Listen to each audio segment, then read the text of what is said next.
When it comes to scale or foam aircraft, what comes out of the box from the factory is generally dialed way back from what you could be getting out of them. The CG is typically conservatively nose-heavy, the servo arms are minimal — this is fine if you're a pattern flyer — among other things. But if you're interested in getting the most out of your aircraft, you might want to stick around.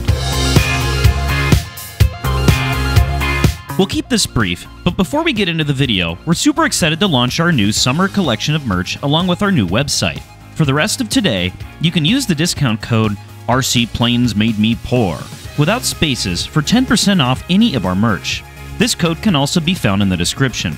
Channel members get additional perks. Be sure to check our members-only post for details or consider joining our membership today. Back to the video. Number 1. Propeller. This might seem like a no-brainer, but it's probably the number one thing people overlook after they've purchased their plane. Factories, unfortunately, don't sell their planes with the best performing prop combo with the airplane, generally. Foamies like the Timber, Carbon ZT-28, and Maul all have props you can upgrade that not only provide noticeably more thrust, but oftentimes they give you a better flight time as well. Check out RC groups or other forums, as there's usually a dedicated bunch of folks that test different propellers on motors to find the best setups. Changing the prop made hovering with the T-28 possible for us. You never know how much more power you can squeeze out of stock setups just by switching the prop. Number 2. Max travel in geometry, with some fine print. The easiest way to get around sad factory throws is by moving around your control linkages.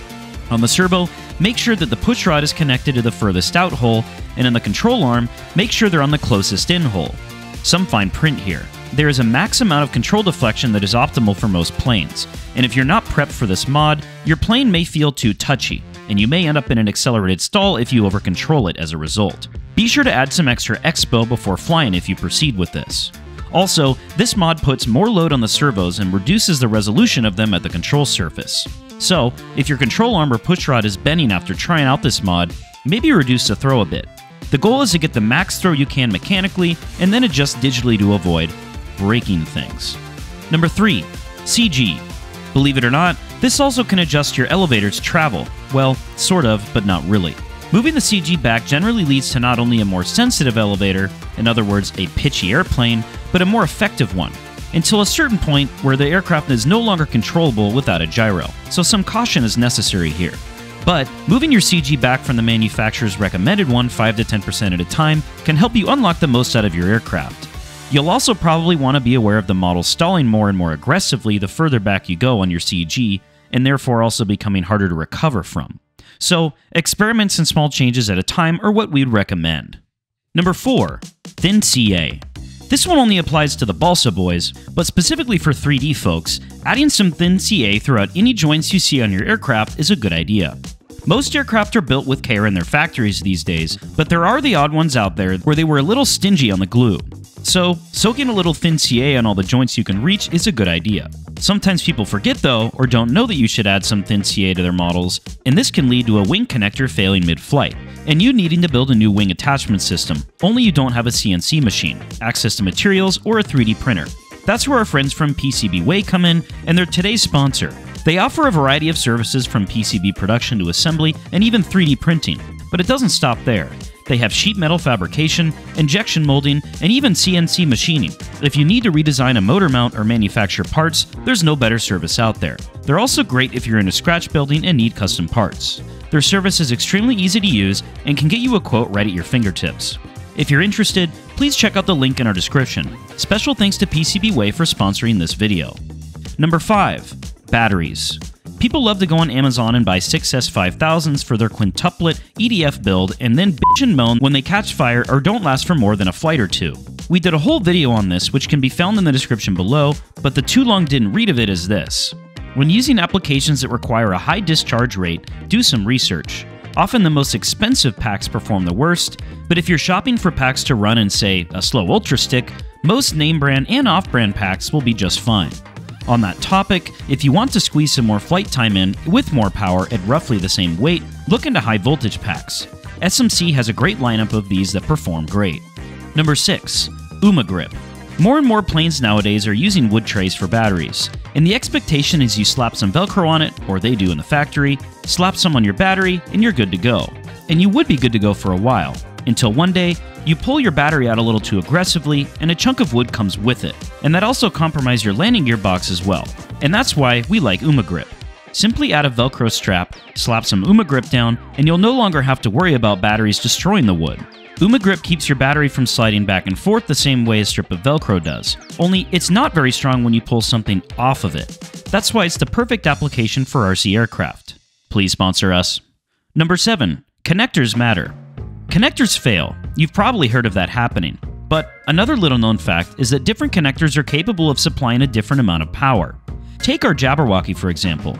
Assuming you buy the factory recommended power setup, it'll have JST connectors on it. The power is pretty lackluster on the JSTs due to them only being rated for 10 amps.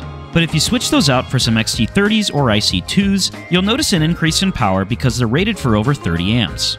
On that topic, avoid adapters. They're just another point of failure in your aircraft, and soldering doesn't take all that long with a good iron.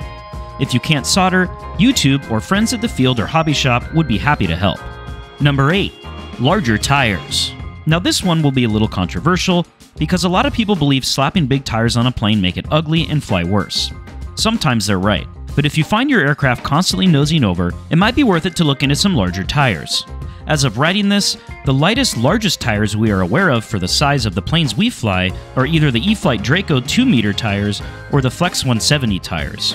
If you want alternatives for various sizes, etc., look into tires from Trexler or Cavan. I think I pronounced that right. They're some of the lightest wheels out there. Plus, the Trexler line is inflatable, so you don't have to have basketballs for tires if you don't want to. Number 9. Hinges. If you haven't had a hinge fail, you haven't been in the hobby long enough. For EPP models such as the Jabberwocky, you can add foam tack on the hinge line and then a little Blenderm on top of the foam tack to reinforce them. For other models, Blenderm can be a nice way to reinforce them or repair damage, but depending on the plane, once the hinges completely fall off, consider adding proper hinges. Number 10. Upgrading motors. If you don't think a prop upgrade is good enough, there's no shame in looking into alternatives for power. As an example, the original blue Carbon Z Cub stock motor was gutless, at least from the perspective of the portion of our hobby that thinks planes need 3-to-1 thrust to fly well. As such, a commonly used upgrade was to swap to an E-flite Power 60. She ripped after that. RC groups, forums, and social media groups can be your friend when finding out what folks have used. Learn from their mistakes if you can. Number 11. Reverse thrust. Reverse thrust is legit, until a prop goes flying off. When the prop is spinning in reverse with a standard threaded prop adapter, that force over time will loosen the prop nut and then eventually the prop will leave the building. A good way to avoid this, arguably entirely, is to simply use 2 prop nuts. We've never had a prop adapter loosen itself with a reverse thrust airplane since using this technique. Number 12. Minwax polyacrylic. It's pretty common to see painted foam aircraft looking pretty beat up after a handful of times at the flying field, and sometimes you wish your painted foam had a bit more of a shine to it. That's where Minwax polyacrylic gloss comes in. So far, we haven't been able to find out how much weight this adds, but if weight isn't as important to you as looks, dig around the group for more info. Just remember that the guys at Flex designed their planes light for a reason, so don't be upset if your plane ends up not flying as well after doing this. Special thanks to our channel members, and just a reminder to take a peek at the new summer merch drop. Everything in this hobby is expensive, but sometimes it can be ever so slightly less painful when we can maximize the most out of our RC planes. Go ahead and give this video a thumbs up if you'd like to see us experiment with Minwax, or hit subscribe if you plan on still using a minimum of 4 adapters on your aircraft anyway. Happy landings, bounce one on for us, and we'll catch you next week with a new upload.